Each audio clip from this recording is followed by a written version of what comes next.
अस्सलाम वालेकुम, आप देख रहे हैं ब्रेकिंग व्यूज़ में मोहम्मद मालिक। आज बड़ी ही इंटरेस्टिंग डेवलपमेंट्स हैं। एक फॉर्मर प्राइम मिनिस्टर से ताल्लुक़ है और एक ग्रेड 18 के अफसर की बात है। दोनों की बड़ी मुसीबतें हैं दोनों के लिए। वेरी इंटरेस्टिंगली शहबाज शरीफ साहब जो पाकिस्तान पहुँचे थे 24 घंटे बाद अब इत्तला आई है कि कल वो दोबारा लंदन जा रहे हैं। क्या हुआ है अचानक, क्या पैगाम लेके जा रहे हैं? सुना है उनकी एक बड़ी इंपॉर्टेंट मीटिंग हुई किसी से और उसके बाद उनको वापस जाना पड़ रहा है। कुछ ज़राए जो हैं वो उसका ताल्लुक़ जोड़ रहे हैं। जो पीर वाले दिन नवाज शरीफ साहब का बयान आया था जब वो अपने पार्टी वर्कर से बात कर रहे थे और उन्होंने बड़ी खुल के बात की कि अब फैसला कुन बातें होंगी, चीज़ें लॉजिकल कंक्लूजन पे जाएंगी। असल चीज़ वो ये कर रहे थे, लोगों ने कहा कि शायद तबलीग जंग बजा दिया है और एक तासुर अब ये आ रहा है कि आने वाले इलेक्शंस और जो पॉलिटिकल हालात हैं ज़मीन पे, तो PMLN को अब यकीन हो गया कि गवर्नमेंट उन्हीं की होगी और उनको लाना किसी की मजबूरी है। मगर क्या PMLN का लाना मजबूरी हो सकती तो, लेकिन क्या नवाज शरीफ साहब भी मजबूरी हैं लाना? एक तो सवाल ये उठा है। और साथ ही हमने देखा पीपल्स पार्टी का, आपको याद है मैंने 21 अगस्त को पहली बार स्टोरी ब्रेक की थी और कहा था कि आने वाले दिन बहुत सख्त हो रहे हैं पीपल्स पार्टी में। आज बड़ी इंटरेस्टिंग डेवलपमेंट्स हुई हैं। बल्कि कल की ये ख़बर चली थी, ये हमारे जो 92 न्यूज़ है उसी पे ख़बर पहले ब्रेक हुई और वे हुई कि एक शख्स हैं, उनका नाम है सलीम बजारी साहब। इनके ख़िलाफ़ नैब ने इंक्वायरी खोल दी हुई, ये और इनके ख़ानदान के ख़िलाफ़। करीबी उनकी भाभी भी उसमें इन्वॉल्व हैं, भतीजे भी इन्वॉल्व हैं, इसी तरह करीब फैमिली मेम्बर्स। ये हैं कौन? ये जनाब पर्सनल प्राइवेट सेक्रेटरी थे सैयद मुराद अली शाह साहब के। अब ग्रेड 18 के अफसर हैं तो इसमें परेशानी की बात है। परेशानी की बात है, पीपल्स पार्टी के लिए बहुत परेशानी की बात है। बिकॉज इनकी हिस्ट्री में आपको बता दूं, अब्दुल्ला शाह साहब जब चीफ मिनिस्टर थे, फॉर्मर चीफ मिनिस्टर के वाले साहब, तो ये उस वक्त at a very young age ये उनके भी प्रिंसिपल सेक्रेटरी थे, प्राइवेट सेक्रेटरी कह लें, जो भी कह लें आप। और अब ये सैयद मुराद अली शाह साहब के साथ कोई 15 साल से वाबस्ता है। और जिसको कहते हैं ना, जिसको MQM कहती है, GDA कहती है, सारे कहते हैं कि जी एक सिस्टम है सिंध में। कहा जाता है एलिजिडली कि ये उस सिस्टम के एक बहुत बड़े इन्फ्लुएंशियल आदमी हैं और ये इतना अब हल्का मत लें, इनको ग्रेड 18 को मत ना लें। इन पे जो इल्ज़ामात ज़राए लगा रहे हैं वो अरबों की बात हो रही है। एनीवे, लेकिन इसके ऊपर भी बात नहीं रुकती। इनके तकरीबन 1 दर्जन से ज़ायद बहुत करीबी रिश्तेदार भी सिंध गवर्नमेंट में मुख्तलिफ ओहदों पे फायज हैं। वो बड़े अफसरान नहीं हैं। ये तो सलीम साहब खुद ग्रेड 18 के हैं, वो तो बड़े छोटे लेवल के अफसरान हैं। लेकिन ये वो वाली छोटी पोस्ट हैं जहाँ से फाइल ना उनकी मर्जी के बगैर ना रुकती है ना चलती है। सो जो सिस्टम है उस सिस्टम के बड़े क्रिटिकल हैं। और जो हम देखते थे कभी PMLN के अंदर के 15-15, 20-20 साल के ब्यूरोक्रेट्स हैं जिनको कहा जाता है कि ओनअप किया हुआ है। अब ये देख लीजिए कि अगर 15 साल से ये मुराद अली शाह साहब के साथ हैं, जब वो फाइनेंस मिनिस्टर थे तब भी उनके साथ, अब भी उनके साथ, तो ये इन पे हाथ डालने का मतलब है कि अल्टीमेटली चीज़ें हो सकता है, वी डोंट नो। जब ऐसी चीज़ें नीचे से ऊपर जाती हैं हमें नहीं पता कि क्या इसकी आंच मुराद अली शाह साहब के पास तक भी जाएगी, और अगर उन तक जाएगी तो क्या फिर उनके बॉसेस तक भी जाएगी? ये तो भी आने वाले दिन बताएंगे। लेकिन आपको इतना मैं बता दूं कि खाली इन पे बात नहीं हो रही। शजील मेमन साहब का भी केस दोबारा, वो तो अब ऑफिशियली सामने आ गया है। नैब कोर्ट ने कह दिया है वो जो 5.6 से 5.7 बिलियन रुपए की एलिजिड चार्जेस हैं वो भी ऑन हो गया है। और मैं आपसे एक और ख़बर शेयर करूं कि 25 सितंबर ऑनवर्ड्स आपको बहुत ज़्यादा तेज़ी नज़र आएगी। फिर खुर्शीद शाह साहब जो एक तरफ बयानात बड़े सख्त दे रहे थे, अब उनका लेटेस्ट बयानात ये बयान भी आया कि हमें मिल के इलेक्शन लड़ना चाहिए, पीपल्स पार्टी और ये मिल के इलेक्शन लड़ सकते हैं PMLN। ये हो क्या रहा है? अचानक गरजते हैं नवाज शरीफ साहब और साथ ही शहबाज शरीफ साहब को भाग के आना पड़ता है लंदन से, फिर वापस जाना पड़ता है 24 घंटे के बाद। क्या कुछ गड़बड़ हो गई है? क्या अब नर्वसनेस आ रही है उन हलकों ने जिनका ख्याल था शट एंड डन डील अब हो गई है, सेटअप हो गया है? बहुत सी बातें। और नवाज शरीफ साहब ने जो कहा, मैं अपने पहले गेस्ट का आपसे इंट्रोडक्शन करवा दूं, फिर मैं चाहता हूं कि एक बारी फिर सुन लें। हमें ज्वाइन किया हुआ है फैसल वावडा साहब ने, फॉर्मर फेडरल मिनिस्टर, बहुत शुक्रिया। फैसल करीम कुंडी साहब ने हमें ज्वाइन किया है, former special assistant to PM on poverty alleviation और इनके इंफॉर्मेशन सेक्रेटरी भी हैं, और राना एहसान अफजल साहब farmer coordinator PM on commerce and industry. ज़रा सुन लें पहले कुंडी साहब से, पहले ज़रा ये सुना दीजिए कि क्या कहा है नवाज शरीफ साहब ने, की बातें। करोड़ों लोगों के मैंडेट वाले वज़ीर-ए-आज़म को चलता करते हैं। कौन है पीछे उनके? उसके पीछे जनरल बाजवा और जनरल फैज। अलाकार कौन है? अलाकार ताक़िर निसार है। गुस्सा है वो पनामा वाला बेंच है, जाजुल हसन है। और ये लोग उन्होंने मुल्क को यहाँ तक पहुँचाया है, ये कैफरे किरदार तक पहुँचे। अब मिट्टी पाव वाला मामला नहीं है। अब कोई फैसला कुन मोड़ पे हमें पहुँचना है, अपने ज़हन में ये पॉइंट डाल लें, ये बात डाल लें। मिट्टी पाव वाला मामला नहीं है। अब इसको हमने किसी मंतकी अंजाम तक पहुँचाना है, फिर आगे की बात करते हैं। गालिब हमें न छेड़, फिर जोशे से बैठे हैं हम तहैया तूफान किए हुए, बैठे हैं हम तहैया तूफान किए हुए।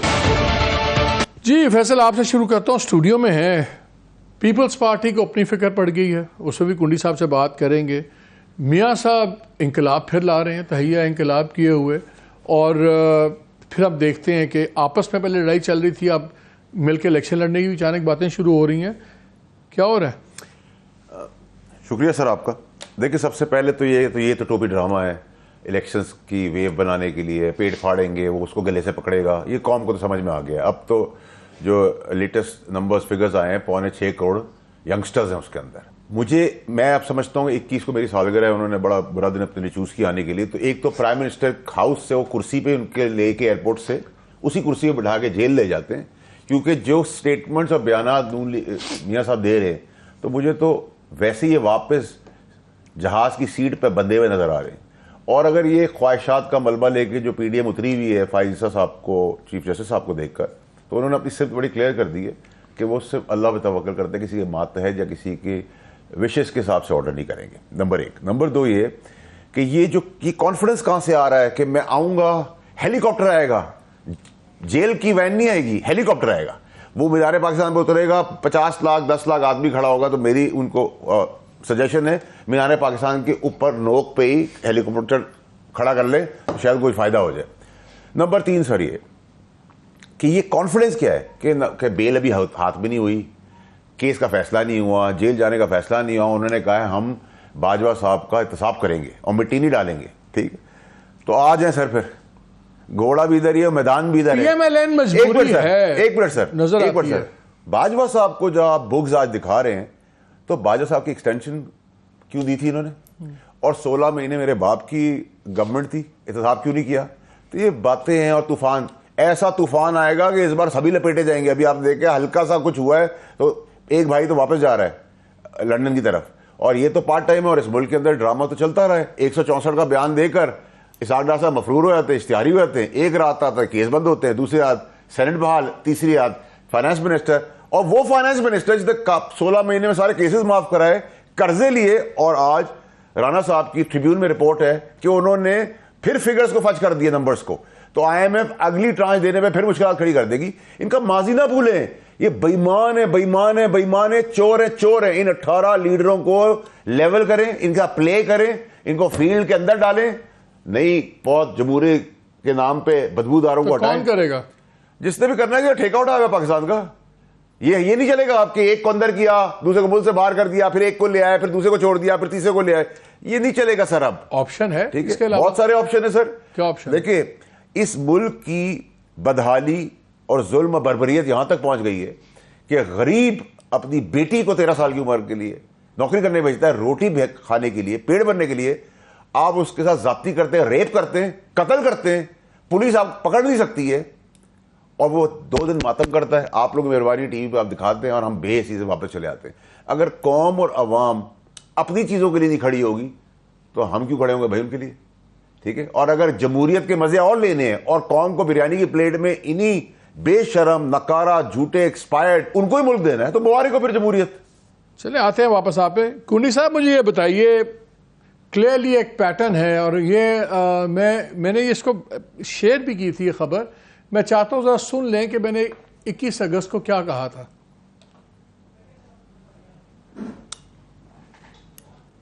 जो पीपल्स पार्टी का 90 दिन की ये बात और बहुत ज्यादा एम्फोसिस आ रहा है, खबर भी समझ लें कि कुछ सख्तियां आने वाली हैं। शायद उनकी टॉप लीडरशिप को अंदाजा है कि बाहर से जो सब अच्छा है वो शायद इतना अच्छा भी नहीं। मेरे इत्तला के मुताबिक मुकेश चावला जो minister for excise and taxation थे और आज से नहीं 2008 से चल रहे हैं, एक दो दिन पहले वो कहीं बाहर जाने की उन्होंने ट्रैवल करने की कोशिश की तो हमारी इत्तला के मुताबिक जराये के मुताबिक उनको रोक दिया। जो पीपल्स पार्टी में बहुत तेजी आई हुई है बयानिए में कि जी 90 दिन के अंदर इलेक्शन हो, ये स्टोरी हमने ब्रेक की थी। 21 तारीख को भी मैंने बात की, इस पे 23 को भी मैंने तारीख को बात की, तो 24 को भी बात की कि पीपल्स पार्टी के दिन क्यों कुछ खराब चीजें हो रही हैं। और फिर हमने देखा कि उसके बाद हमने देखा अचानक जो उनके मिनिस्टर थे चावला, वो उनकी फिर बात शुरू होगी कि जिनको रोक दिया गया। मेरी इत्तला के मुताबिक जो लास्ट इनकी सीसी मीटिंग हुई पीपल्स पार्टी की, उसके हमारे दोस्तों का कहना है कि वहाँ पे बिलावल भुट्टो साहब और कोई दूसरे लोग बहुत गर्मजोशी से बात कर रहे थे इलेक्शन जल्दी होने पे। तो जरदारी साहब ने कहा उनको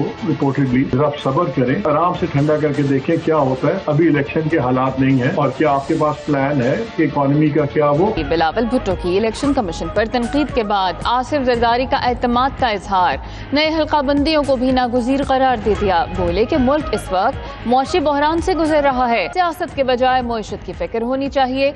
मुल्क है तो हम सब हैं। आइन के मुताबिक 90 दिन में इलेक्शंस होने चाहिए। घर के मामलों में मैं सदर जरदारी साहब की बातों पे पाबंद हूँ। जहाँ तक सियासी बातें हैं और जहाँ तक आइन की बात है और जहाँ तक पार्टी पॉलिसी है, तो मुझे अपने कारकुन के और अपना पार्टी सेंट्रल एग्जीक्यूटिव कमेटी के जो फैसले हैं उन पे पाबंद। ये के लिए तो है लेवल प्लेइंग फील्ड नहीं है और यही मेरा एतराज है। लेवल प्लेइंग फील्ड नहीं है और यही मेरा एतराज। जी कुन्नी साहब, नजर आ रहा है कि क्लियर पैटर्न है और आज जो ये सलीम बाजारी साहब वाला ये सीन चला है पिछले 24 घंटे में, ये बड़ा ही क्रिटिकल है क्योंकि इनका जो उसका ज़रा सा भी सिंध गवर्नमेंट को जिसको जो फॉलो अप करता है और उस पावर स्ट्रक्चर को उनको अंदाज़ा है कि कितने इन्फ्लुएंशियल ये एक शख्सियत थी।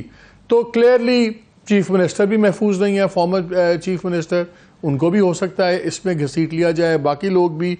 ये जो पैटर्न बन रहा है, फिर हमने देखा कि पहले जो बयानिया था लेवल प्लेइंग फील्ड हो, फिर इन्होंने भी बदल लिया बयानिया बिलावल भुट्टो साहब ने।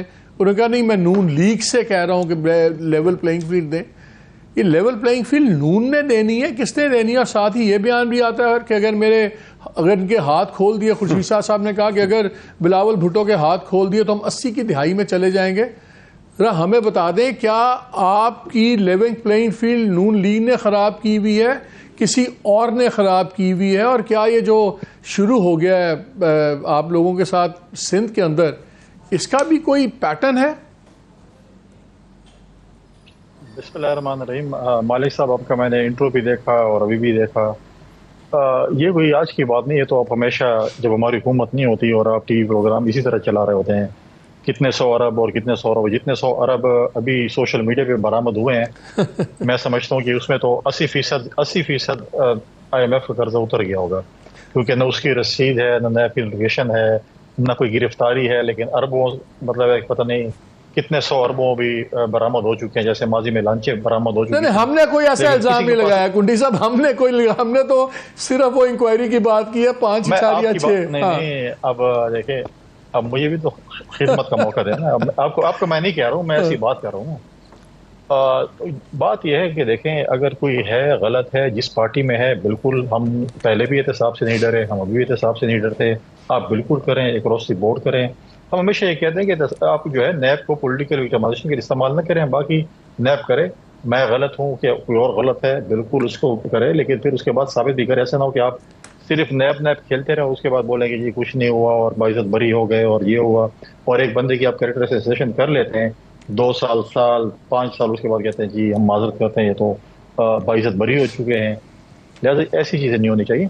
बाकी चीज़ें जो है, देखें, आपने कहा कि लेवल प्लेइंग फील्ड ये है कि हमारा एक अपने जो है एक मुआहदा अपनी सियासी जमातों के साथ हुआ था, और जरदारी साहब को अभी भी CC में हमने यही बात की कि आप अपनी उन सियासी जमातों के साथ और ख़ासकर PMLN के साथ जो है बातचीत करें। जो हमारे जो एक बातचीत हुई थी कि उसका मतलब क्या नतीजा है, क्या अपने अपने रास्ते हैं, तो फिर हमारे पास भी रास्ते बहुत हैं और उनके पास भी रास्ते बहुत हैं। वेलकम करते हैं। आपने मियाँ साहब का इंट्रो हमें दिखाया, अच्छी बात है। मियाँ साहब ने बहुत एक फ़ैसला किया है तो ये 16 महीने उनकी हुकूमत थी, उनके भाई वजीर आजम थे, तो ये काम उस वक्त उन्होंने क्यों डिमांड नहीं की?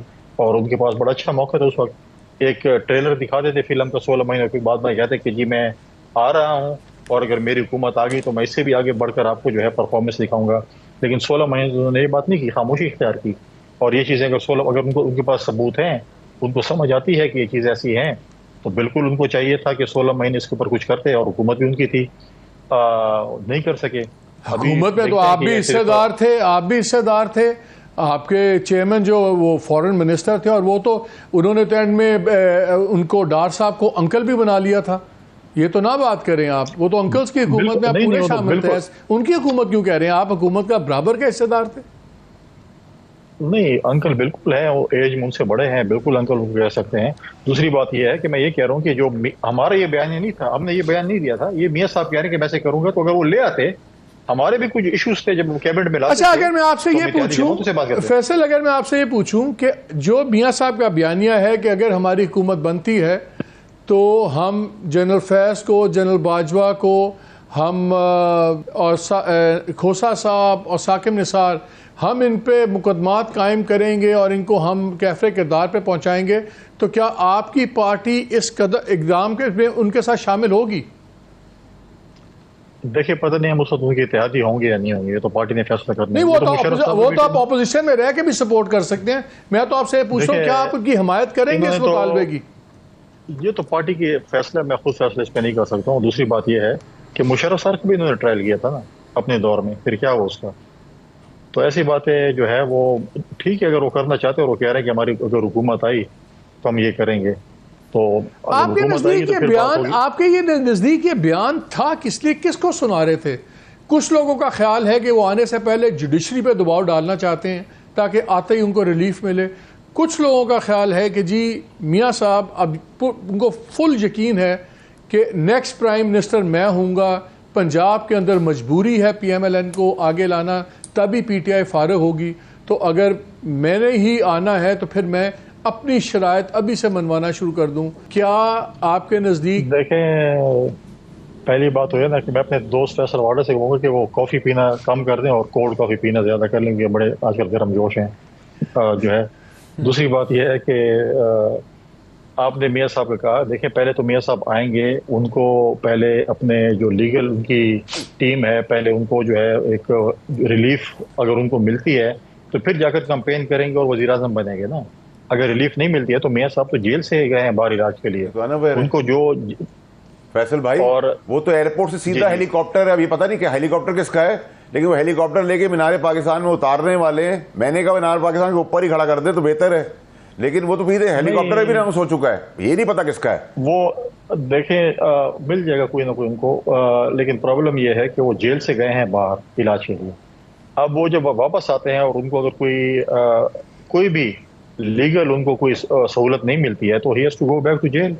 अगर उससे पहले उनकी लीगल टीम या उनको कोई जुडिशरी की तरफ से, अच्छा मुझे बताएं, मैंने राना एहसान को लेना है, वो बड़ी सब्र से बात सुन रहे हैं। मुझे ये बताइए पहले, आपके ख्याल में नवाज शरीफ का ये बयान किसके लिए था? आपने खुद कहा कि 16 माह खामोश रहे, किसी वजह से बयान दिया ना, इतने अरसे बाद बयान दिया है, बोले हैं, लाइव स्पीच दिखाई है, किसके लिए था? ये अदलिया के लिए था? मेरा ज़ाती ख्याल है कि वो अपने इलेक्शन का बयान बनाना चाहते हैं कि मैं इस बयान पे इलेक्शन लड़ूंगा। मेरा ज़ाती ख्याल है, मैं भी आई एम रॉन्ग, और शायद मुझे फिर इस पे जो है पंजाब में कोई जो है वो एक सपोर्ट मिल जाए। क्योंकि देखिए एक बात है, पीपल्स पार्टी डिमांड कर रही है कि इलेक्शन हो, हम तो चाहते हैं कि इलेक्शन हो।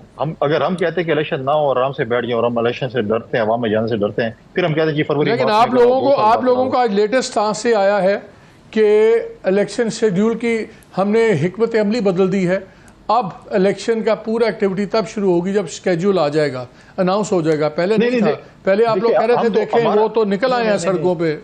बिलावल साहब नहीं, कोई बिलावल साहब सड़कों पे इलेक्शन का पेज नहीं लिख रहे थे। वो जब सिंध में भी गए थे, जनूबी पंजाब या लाहौर आए थे, उनके जो 16 महीने में हमारे पार्टी के दोस्तों की जो फौतगियाँ हुई थी या किसी की शादी हुई थी, उनकी गम की खुशी में शिरकत के लिए थे, कोई इलेक्शन मुहिम नहीं थी। हमारा आज भी स्टांस है, हम कल भी इलेक्शन के लिए तैयार है, हम इलेक्शन से भागने वाले नहीं है। कुछ जमातें हैं जो कहते हैं कि इलेक्शन डिले हो, फरवरी में हो और मार्च में हो। अब मुझे समझ नहीं आ रही कि PMLN क्यों जो है वो हमारे इलेक्शन कमीशन की तर्जुमान बनी है, वो बता रही है कि जनवरी फरवरी में इलेक्शन होंगे, बाकी तो कोई जमात नहीं कह रही। हम तो कहते हैं कल होने चाहिए। पॉलिटिकल पार्टी तो हमेशा इलेक्शन के लिए तैयार होने चाहिए। चले राना साहब से पूछ लेते हैं। राना एहसान साहब, thank you very much for patiently waiting for your turn. मुझे पता थोड़ा सा ज़्यादा वक्त हो गया, बट ये हो जाता है कभी कभी। मुझे पहले एक तो ये चीज़ समझाएं कि ये पहले ये जो मियाँ साहब का इतना वो क्या कहते हैं दबंग टाइप बयान, अचानक वो जो बयानिया था वोट को इज्जत दो वाला बयानिया, अचानक ये कहाँ से अचानक आ गया? बिकॉज वो लोग अब इक़्तिदार में नहीं रहे, वो लोग तो पास्ट हैं। प्रेजेंट जो सेटअप है, प्रेजेंट सेटअप में तो आप लोगों को रिलीफ मिल रही है, रिलीफ मिल भी गई है, तो प्रेजेंट सेटअप भी कल को फॉर्मर सेटअप होगा, तो आप क्यों इस तरह के ड्राउने से बयानात दे रहे हैं? और दूसरा पहले तो ये बताएं कि क्या इत्ला है, शहबाज साहब आए, अचानक आए और इस बयान के बाद आए और फिर उनको 24 घंटे में वापस चले गए। ख़बर इस्लामाबाद में घर में है कि उनकी बड़ी इंपॉर्टेंट मुलाकात हुई है, वो पैगाम लेके गए हैं मियाँ साहब के पास। तो क्या ये कोई कॉम्प्लिकेशन पैदा हुई है मियाँ साहब के बयानात से? कुछ नर्वसनेस क्रिएट हुई है? वरना शहबाज साहब आगे फ़ौरन अचानक क्यों गए हैं वापस? बिस्मिल्लाहिर्रहमानिर्रहीम। देखिए, वो जो बयान उन्होंने दिया था वो हकायक बयान किए थे उन्होंने, और अब ये तारीख का हिस्सा बन चुका है और जो अवाम है वो जानती है। और वो इस तर्ज में बात हो रही थी कि यहाँ हम पहुँचे कैसे। आज जिस माशी मुश्किलात में हम घिरे हुए हैं, जो एक सियासी सूरत हाल भी इस मुल्क में बनी है, जो 9 मई का वाक़या हुआ और जो सारा कुछ हुआ वो ये तजर्बे से हुआ, जो तजर्बा इस मुल्क के ऊपर नाफिज किया गया, जिसका हिस्सा जो है वो फैसल वाडा भी थे। और उस तजर्बे ने बड़ा नातलाफ़ी नुकसान पहुंचाया, मईशत को भी पहुंचाया, कंटिन्यूटी को भी पहुंचाया और जमहूरियत को भी पहुंचाया। और फिर तो उस सवाल सिर्फ तर्ज में बात हो रही थी, तो उन्होंने कहा कि बिल्कुल वो आपकी बात ठीक है, वो आपकी बात ठीक है कि हर चीज़ का कॉन्टेक्स्ट होता है, लेकिन 16 माह ये कॉन्टेक्स्ट और ये तारीख गायब रही, बिल्कुल गायब रही, किसी को याद नहीं है कि क्या हुआ। और अब उन्होंने आके ये ज़रूर बता दिया कि हमने आगे कहाँ जाना है। वो भी वही बातें कर रहे हैं जो खान साहब ने अपने ज़माने में करते थे कि इनको नहीं छोड़ूंगा, उसको नहीं छोड़ूंगा। अब मियाँ साहब ने वो बयान पकड़ लिया, मैं उसको नहीं छोड़ूंगा, मैं उसको नहीं छोड़ूगा। और उनका भी हमने देख लिया कहाँ इसकी भी बड़ी देखें जो 16 माह जो ये जो बयानिया ये लेके जा रहे हैं। देखिए 16 माह एक पीडीएम की हुकूमत थी, कोalition की हुकूमत थी, उसके अंदर मल्टीपल स्टेक होल्डर्स थे। और शायद उस वक्त जो हमारे वज़ीर आज़म थे, बिल्कुल हमारे पार्टी से वज़ीर आज़म थे, लेकिन वो अपनी लाइन अपनी मर्जी से नहीं टो करते थे, मुशावरत से चलते थे। लेकिन क्योंकि अब हम इलेक्शंस में जा रहे हैं और हमने अपना अपना बयानिया लेके जाना है, हमें आज़ादी है कि हम अपना मौक़िफ़ जो है वो अवाम के सामने पेश करें और उसको लेके जाएं। पहले जो कोलिशन हुकूमत में थी जब हम थे तो उस तरह की आज़ादी नहीं थी, मुशावरत होती थी हर चीज़ में और उसके मुताबिक फ़ैसले होते थे। तो अब क्योंकि ये इलेक्शंस हैं और इलेक्शंस के अंदर हमने अपना मौक़िफ़ लेके जाना है, और बिल्कुल जब सवाल पूछा जाता है कि इस मुल्क के साथ क्या हुआ, तो इस मुल्क के साथ ऐसा बता दें शहबाज साहब का इतना हंगामी दौरा क्या था? Why did he come and why did he run go back so quickly? Shahbaz साहब क्या था? देखें, मेरे पास अभी हाजिर इंफॉर्मेशन तो नहीं है कि वो फौरन क्यों गए, लेकिन अभी मियाँ साहब वापस आ रहे हैं, मरियम बीबी भी लंदन जा रही हैं, वो ज़रूर कोई इम्पोर्टेंट कोई डिस्कशन करनी होगी जो मियाँ साहब समझते होंगे कि जिसके लिए शहबाज साहब का वहाँ होना ज़रूरी है। लेकिन मैं नहीं समझता कि ये जो उन्होंने बयान दिया है मियाँ नवाज शरीफ साहब ने, इसकी वजह से उनको कोई जाना पड़ गया। नहीं, ये ऐसा बयान नहीं है जो वो पहले नहीं देते रहे या जो अवाम को नहीं पता। बिल्कुल इस मुल्क के साथ तजर्बा हुआ, उसके अंदर उस वक्त की इस्टेब्लिशमेंट भी शामिल थी, उस वक्त की जुडिशरी भी शामिल थी, और ये अब बच्चे बच्चे को बात पता है। तो इस वजह से मैं नहीं समझता कि कोई तहलका मच गया है या कुछ और हो गया है। ये वो हकायक हैं जो अवाम को हम बार बार दोहराएंगे, बताएंगे कि ये तजर्बे ख़त्म होने चाहिए हैं। और अच्छी बात है कि इस वक्त की जो इस्टेब्लिशमेंट है वो बिल्कुल सियासी मुदाखलत नहीं कर रही और उनका ना ऐसा कोई इरादा है। तो ये इसर मुझे तो कोई कॉन्फ्लिक्ट नहीं नज़र आ रहा, ना मुझे आज की एस्टैब्लिशमेंट के साथ नजर आ रहा है, और बिल्कुल मैं आता हूं आपके पास, मैं आपके पास हाईलाइट करें कि इस मुल्क के साथ क्या मैं आता हूं एहसान। Sure points made. मैं आपका साथ हूँ। फैसल, मुझे दो चीज़ें बताएं। मुझे तो पीडीएम की ज़माना समझ नहीं आता। अभी कुंडी साहब कह रहे हैं कि ये पीएमएलएन की गवर्नमेंट थी, ये कहते हैं ये उनकी गवर्नमेंट थी। इलेक्शन बयानिए में दोनों ओन नहीं करते 16 माह को, वो उसकी बात ही नहीं करना चाहते। वो कहते हैं जी अपनी अपनी बात करो, पहले की बात। एक तो 16 माह कोई ओन अप नहीं कर रहा।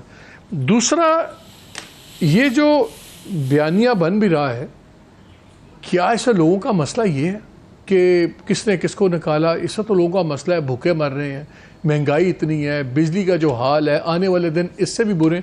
क्या ये डिवोर्स फ्रॉम रियलिटी है या मियाँ साहब का बयान पूरा एक प्रेशर बनाने की है कि अगर वो ये समझते हैं कि पीएमएलएन को लाना मजबूरी है निज़ाम की, तो फिर उनको भी लाना मजबूरी बन जाए? और ये ना हो जो हम सुनते हैं कि जी शहबाज साहब के साथ कंफर्टेबल हैं लोग या नहीं हैं, कोalition पार्टनर्स भी कंफर्टेबल हैं। क्या मियाँ साहब ने ओवर प्ले कर रहे हैं हाथ अपना? देखिए भाई साहब, सबसे पहली चीज़ तो ये है कि ये जो वो प्रेशर है वो तो प्रेशर कुकर है। दूसरा ये कि उनके प्रेशर्स हमने देखे हैं कि वो फिर प्लेटलेट्स के सर्टिफिकेट आते हैं और 50 रुपये का स्टैम्प पेपर आता है और वो जहाज़ में निकल जाते हैं फूल्स और अंगूरों के साथ, और प्लेटलेट्स दुबई तक उनको आने देते हैं, फिर वापस चले जाते हैं। तो जो उनका ख्वाहिशात पे मबनी पीडीएम लोगों के समेत जो है कि फ़ायज़ ईसा साहब, जस्टिस चीफ जस्टिस फ़ायज़ ईसा साहब, क्योंकि गली मोहल्ले में तो यही बातें सुन रहे हैं हम, और ये काफ़ी दिनों से बयानियाँ बना रहे हैं, तो वो तो मुझे दफन होता हुआ नज़र आ रहा है, नंबर 1। नंबर 2 ये कि किसी का बाप भी ये सारी बातें करके आए तो सही, और दूसरा ये कि अगर आप इतने बड़े तुरम खान थे कोई भी, तो सर फिर 16 महीने पहले आपने पहले का नोट को इज्जत दो, फिर का वोट को इज्जत दो, उसके बाद उनको एक्सटेंशन भी दे दी, ख्वाजा आसिद का ब्लैंक चेक दिया है। तो ये बयान किसके लिए था? ठीक है, ये सुना रहे। देखिए, इस बयान से बहुत क्लैरिटी आनी चाहिए एस्टैब्लिशमेंट को, जुडिशरी को, कि इन सब वसीदा एक्सपायर्ड लीडर्स का माजी ना भूले। इनका वेनम फौज और अदलिया और मुल्क के खिलाफ पहले भी था, आज भी था। इमरान खान की बराबर वाली बैरक में सबको भरे। लेकिन चीफ जस्टिस ने भी कहा है कि हमने भी गलतियां की हैं, हमें मानना चाहिए। चीफ जस्टिस आप उसकी अकाउंटेबिलिटी करेंगे। सारे ही समाज में नंगे हैं ना? नंगे हैं तो फिर नंगे ही है ना, फिर उनकी अकाउंटेबिलिटी करें और फिर कपड़े पहना दो उनको। दूसरी चीज ये कि सर ये जो कह रहे पार्लियामेंट की supremacy, somebody is trying to play towards the gallery, तो पार्लियामेंट कहां थी? ये पार्लियामेंट थी। ये पार्लियामेंट जिसके अंदर राजा रियाज ऑपोजिशन लीडर है और आज पीएमएलएन का अदना कारकुन है। ये what is this drama going on? आप समझते हैं लोगों को समझ में आ जाएगी, बेवकूफ बन जाएंगे। अब बयानिया नहीं चलेगा सर। अच्छा, राजा रियाज में सारी बुराइयां तो नहीं है ना? राजा रियाज ने ही नाम नॉमिनेट किया केयर टेकर प्राइम मिनिस्टर का, तो राजा रियाज के दिमाग में तो आ ही नहीं सकता, उनका उससे कोई ताल्लुक ही नहीं था काकड़ साहब से। तो फिर राजा रियाज साहब भी कोई तो उनसे मोहब्बत करता था ना? देखिए, आपका तजुर्बा मुझसे ज्यादा है, ठीक है। मसला ये है कि सेल्फ इंटरेस्ट को खत्म करें। देखिए, अभी वी आर होपिंग, एक उम्मीद हमें दी है चीफ जस्टिस साहब ने कि ब्लंट, बोल्ड, ईमानदार, दलेर आदमी है, और जो ये चाह रहे हैं कि वो नैब उड़ा देंगे, वो नहीं लगता मुझे ऐसा होगा। इट बी कंप्लीट सरप्राइज, क्योंकि वो पाकिस्तानी कौम को मायूस नहीं करेंगे। ये कन्विक्शन है मेरी।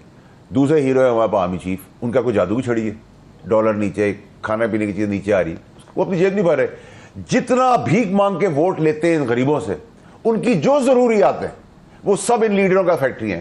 चीनी, आटा, चावल, तेल, कपड़ा, स्कूल, बिल्डिंगें, अस्पताल इनके अपने हैं, और गरीब पैदल नंगे फिर रहे हैं, ठीक है, अपनी बच्चियों की लाशें उठा रहे हैं और मातम कर रहे हैं। ये हमें जमहूरियत ने दिया है, ये हमें आइन ने दिया है, ये हमें कानून ने दिया है। तो सर फिर थैंक यू वेरी मच, आप लोग मजे लें। और पब्लिक को भी कहता हूं कि अगर खुद नहीं खड़े हो सकते तो बिरयानी की देग लें, उस पर झपटे, पेट भरे, आलू मुर्गी की बाइट लें, कीमे वाले नान लें, और फिर लोगों को ले आए। देखिए सर, इस मुल्क का मसला एक हल हो सकता है, ये 18 लोगों को एमबीएस की तरह बुलाए, चपेट मारने की भी जरूरत नहीं है, बोलो भाई दो इधर ट्रांसफर करो, चलो जाओ यहाँ से, और आप देखें मुल्क की तकदीर कैसे बदलती। इनके साथ पाकिस्तान की तकदीर कोई नहीं। अच्छा, मैं अभी ब्रेक लेनी है, लेकिन ब्रेक से आके मैंने कुंडी साहब, राना साहब, आपसे और आप तीनों से एक बड़ी खबर शेयर करनी है। वो है पीटीआई की एक बड़ी ज़बरदस्त स्ट्रैटेजी बनी है, और उस पर मैं चाहूँगा कि आप लोग व्यूज़ हैं, बिकॉज मेरा ख्याल है जब वो होगा तो एक बहुत बड़ा एक उसका डायरेक्ट इम्पैक्ट होगा इलेक्शंस पे, जो अभी तक किसी को भी नहीं पता कि वो क्या स्ट्रैटेजी है। वो मैं आपके साथ एक बहुत बड़ी खबर शेयर करूँगा इस ब्रेक के बाद।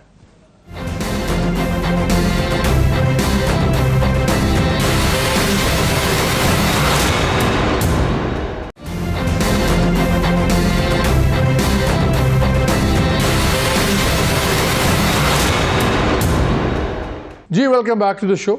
ब्रेक से पहले आपको मैंने कहा था एक बड़ी इंटरेस्टिंग खबर, इंपॉर्टेंट खबर आपसे शेयर करूंगा। वो ये है कि जो भी ताज़ा तरीन मुलाकातें हुई हैं चेयरमैन पीटीआई की डिफरेंट अपने लीडरान से, लॉयर्स के साथ, वहाँ से एक स्ट्रैटेजी बड़ी इंटरेस्टिंग लग रहा है कि फाइनल टचेज उस पर हो गई हैं, और वो ये है कि आने वाले इलेक्शन में चेयरमैन पीटीआई इमरान खान ने यह फैसला किया है कि बहुत से काफ़ी ज़्यादा बड़ी तादाद जो वो टिकट्स देंगे वो यंग लॉयर्स को देंगे, वकला को।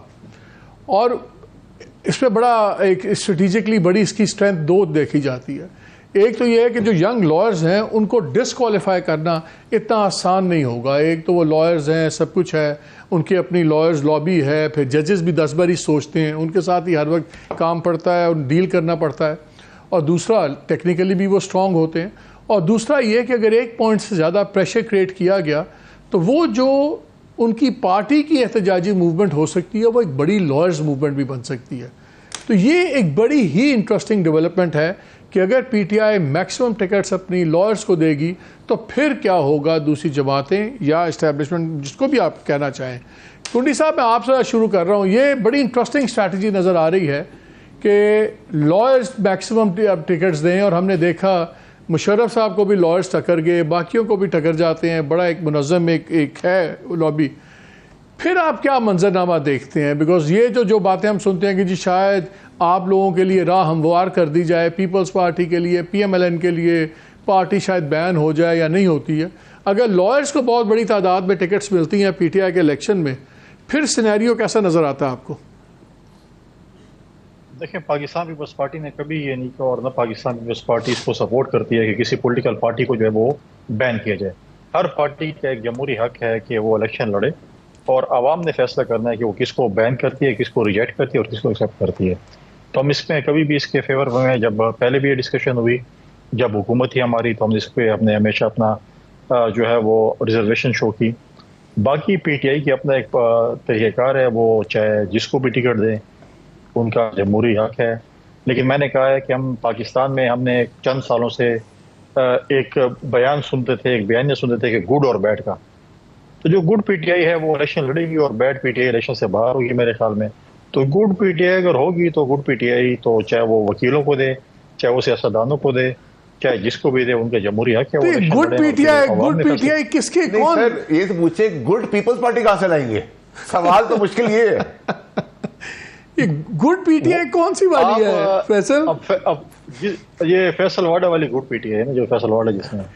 तो नहीं, मैं वो कह रहा हूँ कि वो लोग जो 9 मई में मुलविस थे वो बैड पीटीआई हैं, और जो 9 मई में मुलविस नहीं थे और जो ठीक हैं, जो जमहूरी लोग हैं, जो आइन की बालादस्ती की बात करते हैं, तो वो बिल्कुल मतलब है, उनको अगर इलेक्शन कमीशन के लिए इजाज़त देती है कि आप इलेक्शन लड़ें, उनको अगर वो उनको जो भी प्रोसेस से गुजरते हैं और उनको इलेक्शन लड़ने का मौका मिलते तो दैट्स गुड। राना एहसान ये में थे, राना एहसान साहब ये बताएं। जी अब बात खत्म कर लें। जो 9 मई में थे और जिसमें मुलविस थे वो बैड है, और फैसल वाडा साहब फिक्र न करें, गुड पीपल्स पार्टी मौजूद है और इंशाल्लाह आपको हम मायूस नहीं होने देंगे। ये ज्वाइन कर रहे हैं आपको? ये गुड पीपल्स पार्टी में फैसल वाडा की जगह है? ये टीवी प्रोग्राम की बातें नहीं है, ये फिर ऑफ कैमरा बात करेंगे। राना एहसान साहब ये बताएं, तासुर ये है कि पीएमएलएन कन्विंस्ड है कि इनको खुली फील्ड मिल गई है, और जिस तरह हालात जा रहे हैं शायद पीटीआई चेयरमैन डिस्क्वालीफाई भी हो जाएं। पार्टी का बयान तो बड़ा मुश्किल लग रहा है, मगर एक बड़ी गेम और चलेगी। अगर ये लॉयर मूवमेंट, अगर वो लॉयर्स आ जाते हैं और वो डिस्क्वालिफिकेशन की सीन और बदल जाएगा, मूवमेंट भी बन सकती है। क्या आप लोगों के लिए कुछ सरप्राइज डेवलप हो सकता है इसमें पॉलिटिकली? नहीं, देखिए मैं समझता हूँ ये कोई ख़ास स्ट्रैटेजी नहीं है। पहली बात तो ये कि पीटीआई जिसको मर्जी टिकट दे ये उनका हक है, वो लॉयर्स हों लॉयर्स ना हो। लेकिन लॉयर्स देने से क्या कोई लॉयर मूवमेंट बन सकती है? तो देखें हर हमारी जो तंजीमें होती हैं हलकों की, उसके अंदर एक लॉयर विंग भी होती है। तो हर पीपी के अंदर 5-10 लॉयर्स की भी जो है वो तंजीम होती है, तो वो तो ऑलरेडी एग्जिस्टिंग है। अगर लॉयर मूवमेंट होनी होती तो वो मैं आई एम श्योर पीटीआई अभी से कर लेती। तो 300 या 500 लॉयर्स ऑल अक्रॉस पाकिस्तान में जिनको वो टिकट्स अलॉट कर लें, तो उससे कोई लॉयर मूवमेंट चल जाएगी? मैं नहीं समझता। और क्या सारी ही लॉयर्स को वो करेंगे। बाकी देखें, इसमें कोई शक नहीं है कि कोई किसी के साथ जो है वो फोर्सफुल हैंड भी नहीं इस्तेमाल होना चाहिए। अगर पीटीआई 9 मई में मुलव्वस है, जो कि नज़र आ रहा है, तो फिर उसके मुताबिक जो है वो कानूनी मामला चलने चाहिए और कोई ज़्यादती नहीं होनी चाहिए। दूसरा ये कि वो लॉयर्स को दें ना दें, ये उनका टोटल उनका प्रेरोगेटिव है। फैसल, क्या आपको ये मास्टर स्ट्रोक नजर नहीं आती अगर ये होता है? मतलब मैं इसको इतनी सिंपली डिसमिस नहीं करता, इसकी काफी इम्प्लीकेशन। मैं सर आपसे रिक्वेस्ट ही करूंगा कि जिनका माजी आप भूलने को तैयार हो गए शॉर्ट मेमोरी की वजह से, मियां साहब की तारीख रही है, हर से वो लड़ाई इनकी हुई है, उनके खमीर में वो चाहते हैं और पीडीएम जमात वो कहेंगे मैं जमहूरियत बंद हो जाए, वो कहेंगे मैं ताला लगा दे, लड़ो, ताला लगा दे, अदलिया को ताला लगा दे और चलते हुए आदमी की चमड़ी इसका जूता बना के पहन लें। ये है पीडीएम की सोच, सारों की सोच है ये, ठीक है। अपने इंटरेस्ट की लड़ाई है, किसी को आटे की फिक्र नहीं, किसी को रोटी की, किसी चावल, किसी को किसी की फिक्र नहीं, हर कोई अपनी ताकत की जंग लड़ा है। इलेक्शन कमीशन, मैंने तो कानून के अंदर देखा था कि अंधा होता है, लेकिन इतना अंधा होता है मुझे नहीं पता। इलेक्शन में स्वीट नोट लिखा है कि फेडरल गवर्नमेंट के अंदर इन चीज़ों को देख ले, इंक्लाइन है पॉलिटिकल पार्टी के लोग, न्यूट्रलिटी किधर है, कोई क्वेश्चन करने को तैयार नहीं है। लास्ट एंड मोस्ट इंपॉर्टेंट चीज, इस आदमी से जो धोखा दे के मुल्क से गया, जो मफरूर और इस्तारी हो, वो आने से पहले अपना वैनम बुक्स दिखा रहा हो और माजी आप याद कर लें इन सबका। इनके दूसरी तरफ ईंट सेंट बजाने वाले को भी ना भूलें, ठीक है सर। तो इस मौलाना साहब को भी ना भूलें, मालिक साहब एक बात खान साहब को भी ना भूलें। तो अगर इन सबका माजी याद कर लें और आज की तारीख में जो इन्होंने स्टेटमेंट दी है सिर्फ उसी को याद कर लें, तो कैसे ट्रस्ट करेगी इन चोर बेईमान 18 लीडरों के ऊपर? नंबर 1। नंबर 2 है कि मान लें सर कि जो ये पीडीएम बयानियां बना रही है कि जी हमें सुप्रीम कोर्ट रिलीफ देगी, मान लें, होता भी रहा पहले जमाने के अंदर, मैं नहीं मानता, तो कितनी देर चल जाएगी? 11 महीने, 13 महीने, वो गुड गेट सुधारी हो 13 महीने, ठीक है। शहबाज शरीफ साहब आ गए तो 16 महीने, 14 महीने चल जाएगी, ठीक है। और लास्ट एंड मोस्ट इम्पोर्टेंट, आपने ये सारे लोगों का माजी सब भूल जाएंगे और आखिर में सुनने वाले, करने वाले, ये गुलाब के फूल एक साथ जमा करने वाले, उनको अलग अलग करने वालों को याद रखना चाहिए कि 16 महीने के अंदर जो इस मुल्क का बेड़ा गर्क किया है, 16 महीने में अगर आप पूछे क्या किए, केसेस माफ करा दिए, एहसान साहब रिस्पॉन्ड करना चाह रहे हैं, एहसान साहब को केसेस माफ करा दिए, कर्जे चढ़ा दिए। देखें, बड़ी सिंपल सी बात है, फज किए, ये खमीर में बदमाशी भी है, बेईमानी भी है। जी एहसान बोलिए। देखें, मुझे तो ये मंतक समझ नहीं आती, खमीर भी याद करा रहे हैं, सबका माजी भी याद करा रहे हैं, लेकिन मेमोरी से टोटल वाइप आउट ये चीज़ हुई है कि साकिब निसार ने भी कुछ किया था, वो भी मनूवर्ड थी सारी जो उसकी चालें थी, और तब उस वक्त की जो थी उसने भी कुछ किया था, आरटीएस भी बैठा था, उसके बाद नैपी भी चेंज होते थे। तो ये सारा डिमेंशिया हो गया है कि ये इससे भी कोई जो है वो कोई जो है वो खराबी इस मुल्क के अंदर हुई या नहीं, ये भी डिमेंशिया हो गया है कि मार्शल लॉ भी लगे। सारा मुद्दा, मुझे बताएं, सारा मुद्दा सियासतदानों के ऊपर, सारा मुद्दा जो है वो, एक सवाल करूं, ये मंतक नहीं समझ आती। सर एहसन साहब एक रिक्वेस्ट है, मैं सवाल करूं, आप फिर पूरा शो ले लीजिएगा। सर आपने बहुत सही बातें की, ठीक बातें की, मैं इंडोर्स करता हूं आपकी बातों को। सर 16 महीने मेरे बाप की हुकूमत थी, आपने क्यों नहीं एहतसाब किया? अब आप ये बयानियां जो बना रहे हैं को इज्जत देने के बाद, क्या आप सबको मिट्टी नहीं डालेंगे, मंत्री के अंजाम तो पहुंचाएंगे? तो मंत्री का अंजाम तो आपका शुरू हो गया है। You should be prepared after this statement. तो सर आपने क्यों नहीं किया 16 महीने में? मेरा शिकवा है सर आपसे, क्यों ये यंगस्टर एक अपराइट आदमी है आप। देखिए, नहीं मैं आपको बताता हूं, देखिए इसका बड़ा सिंपल सा जवाब। देखिए 16 महीने तो आप लेट हिम रिस्पॉन्ड।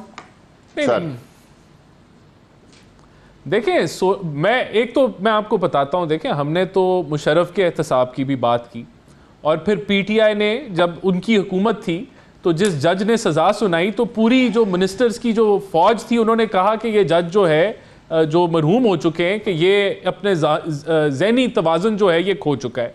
ये भी हकीकत सबने देखी। अब 16 महीना में बिल्कुल मैंने आपको बताया कि ये हमारी इंडिविजुअल की हुकूमत नहीं थी, इसमें सारे कोलिशन पार्टनर्स थे, और ये फायर फाइटिंग थी। हम डिफॉल्ट से खेल रहे थे, बच रहे थे, करनी चाहिए थी बात, नहीं की। कुंडी साहब कह रहे हैं, PMLN की गवर्नमेंट थी।